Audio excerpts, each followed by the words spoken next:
Hello everyone, welcome to my channel Karnataka Kitchen. ನಾನು ಸೌಂದರ್ಯ. ಇವತ್ತಿನ ವಿಡಿಯೋದಲ್ಲಿ ಇನ್ಸ್ಟೆಂಟಾಗಿ ಹಾಗೆ ಹೆಲ್ದಿಯಾಗಿ ಆಗುವಂಥ ದೋಸೆ ರೆಸಿಪಿನ ತೋರಿಸ್ಕೊಡ್ತಾ ಇದ್ದೀನಿ. ಇದು ಬಂದುಬಿಟ್ಟು ನಾವು ರಾಗಿ ಹಿಟ್ಟಿಂದ ಮಾಡ್ಕೊಳ್ತಾ ಇರೋದು, ಹಾಗೆ ಹೆಲ್ದಿಯಾಗಿರುತ್ತೆ. ತುಂಬಾ ಸಾಫ್ಟಾಗಿ ಪರ್ಫೆಕ್ಟಾಗಿ ಬರೋ ರೀತಿಲಿ ದೋಸೆ, ಅದಕ್ಕೆ ಬೇಕಾಗಿರೋವಂಥ ಚಟ್ನಿ ಎರಡನ್ನೂ ಕೂಡ ತೋರಿಸ್ಕೊಡ್ತಾ ಇದ್ದೀನಿ. ಹಾಗೆ ಇನ್ನೂ ಯಾರು ನನ್ನ ಚಾನಲ್ನ ಸಬ್ಸ್ಕ್ರೈಬ್ ಮಾಡದೆ ವಿಡಿಯೋ ನೋಡ್ತಾ ಇದ್ದೀರಾ, ಪ್ಲೀಸ್ ಸಬ್ಸ್ಕ್ರೈಬ್ ಮಾಡ್ಕೊಳ್ಳಿ. ಬನ್ನಿ ಹೇಗೆ ಮಾಡೋದು ಅಂತ ನೋಡೋಣ. ಮೊದಲಿಗೆ ಇಲ್ಲಿ ಒಂದು ಮಿಕ್ಸಿಂಗ್ ಬೌಲ್ಗೆ 1 ಕಪ್ ಆಗುವಷ್ಟು ಉಪ್ಪಿಟ್ಟಿಗೆ ಬಳಸುವಂಥ ರವೆನ ಹಾಕ್ಕೊಳ್ಬೇಕಾಗುತ್ತೆ. ಅದೇ ಕಪ್ ಅಳತೆಯಲ್ಲಿ 1 ಕಪ್ಪಷ್ಟು ಮೊಸರನ್ನ ಹಾಕ್ಕೊಂಡು ಸ್ವಲ್ಪ ನೀರನ್ನು ಸೇರಿಸ್ಕೊಂಡು ಚೆನ್ನಾಗಿ ಒಂದ್ಸಲ ರವೆನ ಮೊಸರು ಜೊತೆ ಮಿಕ್ಸ್ ಮಾಡಿಕೊಂಡು ಇದನ್ನು ಒಂದು 5 ನಿಮಿಷ ನೆನಿಲಿಕ್ಕೆ ಬಿಡಬೇಕಾಗುತ್ತೆ. ಇದು ನೆನೆಯೋ ಟೈಮಿಂಗ್ಸಲ್ಲಿ ಈ ದೋಸೆಗೆ ಬೇಕಾಗಿರುವಂಥ ಚಟ್ನಿ ಕೂಡ ಮಾಡೋದನ್ನು ನಾನು ತೋರಿಸ್ಕೊಡ್ತಾ ಇದ್ದೀನಿ. ಇಲ್ಲಿ ಒಂದು ಪ್ಯಾನ್ಗೆ 1 ಟೇಬಲ್ ಸ್ಪೂನ್ ಆಗುವಷ್ಟು ಎಣ್ಣೆನ ಹಾಕ್ಕೊಂಡು ಎಣ್ಣೆ ಕಾಯ್ದಿದ್ದಾದಮೇಲೆ 1 ಟೀ ಸ್ಪೂನ್ ಆಗುವಷ್ಟು ಜೀರಿಗೆ, ಖಾರಕ್ಕೆ ತಕ್ಕಷ್ಟು ಹಸಿಮೆಣಸಿಕಾಯಿ, ಹಾಗೆ ಮೀಡಿಯಂ ಸೈಜ್ದು 1 ಈರುಳ್ಳಿ, 2 ಟೊಮೊಟೊನ ಹಾಕ್ಕೊಳ್ತಾ ಇದ್ದೀನಿ. ಇದಿಷ್ಟು ಸಾಮಗ್ರಿಗಳ ಜೊತೆ 1/2 ಇಂಚ್ ಆಗುವಷ್ಟು ಶುಂಠಿ, ಇದಿಷ್ಟನ್ನು ಹಾಕ್ಕೊಂಡು ಟೊಮೊಟೊ ಹಾಗೆ ಈರುಳ್ಳಿನ ನಾವು ಸಾಫ್ಟ್ ಆಗೋವರೆಗೂ ಕೂಡ ಎಣ್ಣೆಯಲ್ಲಿ ಫ್ರೈ ಮಾಡ್ಕೊಳ್ಬೇಕಾಗುತ್ತೆ.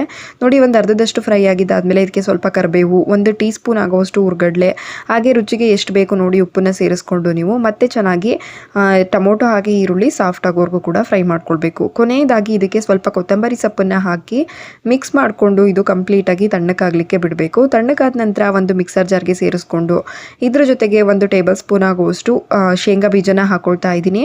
ಇದಿಷ್ಟನ್ನು ಹಾಕ್ಕೊಂಡು ರುಬ್ಬೋದಕ್ಕೆ ಎಷ್ಟು ಬೇಕೋ ನೋಡಿಬಿಟ್ಟು ನೀವು ನೀರನ್ನು ಸೇರಿಸ್ಕೊಂಡು ಫೈನ್ ಪೇಸ್ಟಾಗಿ ಚಟ್ನಿ ಹದದಲ್ಲಿ ನಾವು ರುಬ್ಕೊಳ್ಬೇಕಾಗುತ್ತೆ. ನೋಡ್ತಾ ಇದ್ರಲ್ಲ, ಈ ಹದದಲ್ಲಿ ನಾವು ಚಟ್ನಿನ ರುಬ್ಕೊಳ್ಬೇಕು. ನಂತರ ಇದನ್ನು ಒಂದು ಬೌಲ್ಗೆ ಟ್ರಾನ್ಸ್ಫರ್ ಮಾಡಿಕೊಂಡು ಇದಕ್ಕೆ ಒಂದು ಒಗ್ಗರಣೆ ಹಾಕ್ಕೊಳ್ಬೇಕಾಗುತ್ತೆ. ಸಾಸಿವೆ, ಜೀರಿಗೆ, ಒಣಮೆಣಸಿನ್ಕಾಯಿ, ಹಾಗೆ ಕರಿಬೇವು ಇದಿಷ್ಟನ್ನು ಸೇರಿಸಿ ಒಂದು ಒಗ್ಗರಣೆ ಮಾಡಿಕೊಂಡ್ರೆ ಸಿಂಪಲ್ ಆಗಿರೋವಂಥ ಚಟ್ನಿ ಕೂಡ ರೆಡಿ ಆಗಿಬಿಡುತ್ತೆ. ಈ ಚಟ್ನಿ ಬಂದುಬಿಟ್ಟು ನಿಮಗೆ ಬರೀ ರಾಗಿ ದೋಸೆಗೆಲ್ಲ, ನಾರ್ಮಲ್ ಆಗಿ ಮಾಡುವಂಥ ದೋಸೆ ಹಾಗೆ ರೊಟ್ಟಿಗೂ ಕೂಡ ಚೆನ್ನಾಗಿರುತ್ತೆ. ಒಂದ್ಸಲ ಟ್ರೈ ಮಾಡಿ.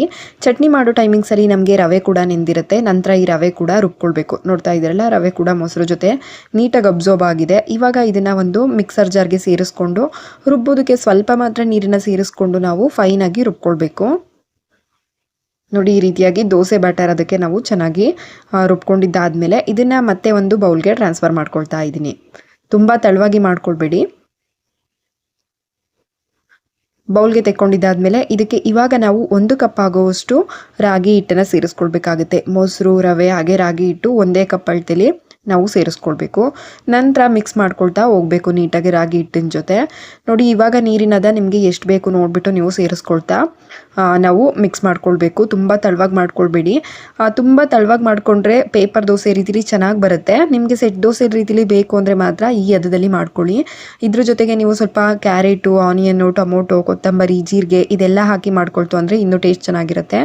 ನಂತರ ಇದಕ್ಕೆ ರುಚಿಗೆ ತಕ್ಕಷ್ಟು ಉಪ್ಪು, 1/2 ಟೀ ಸ್ಪೂನ್ ಆಗುವಷ್ಟು ಅಡುಗೆ ಸೋಡಾ, ಇದಿಷ್ಟು ಇಂಗ್ರೀಡಿಯೆಂಟ್ಸ್ನ ಹಾಕ್ಕೊಂಡು ಚೆನ್ನಾಗಿ ಮಿಕ್ಸ್ ಮಾಡಿಕೊಂಡ್ರೆ ದೋಸೆ ಹಾಕೋದಕ್ಕೆ ರಾಗಿ ಹಿಟ್ಟಿನ ಬ್ಯಾಟರ್ ರೆಡಿಯಾಗಿರುತ್ತೆ. ಇವಾಗ ದೋಸೆನ ಹಾಕ್ಕೊಳ್ಳೋಣ. ಪ್ಯಾನ್ ಕೂಡ ಕಾಯಲಿಕ್ಕೆ ಇಟ್ಕೊಳ್ಬೇಕು ಈ ಟೈಮಲ್ಲಿ. ನೋಡಿ, ಈ ಹದದಲ್ಲಿ ಮಾಡ್ಕೊಳ್ಬೇಕಾಗುತ್ತೆ. ತೆಳುವಾಗಿ ಮಾಡ್ಕೊಳೋದಾದರೆ ಸ್ವಲ್ಪ ನೀರು ಜಾಸ್ತಿ ಹಾಕ್ಕೊಳ್ಳಿ. ನಂತರ ಕಾಯ್ದಿರೋ ಅಂಥ ದೋಸೆ ಪ್ಯಾನಲ್ಲಿ ಸೆಟ್ ದೋಸೆಯ ರೀತಿಲಿ ನಾನು ಹಾಕ್ಕೊಳ್ತಾ ಇದ್ದೀನಿ. ನೋಡಿ, ಈ ರೀತಿಯಾಗಿ ಪುಟಾಣಿಯಾಗಿ ಹಾಕ್ಕೊಳ್ತಾ ಇದ್ದೀನಿ.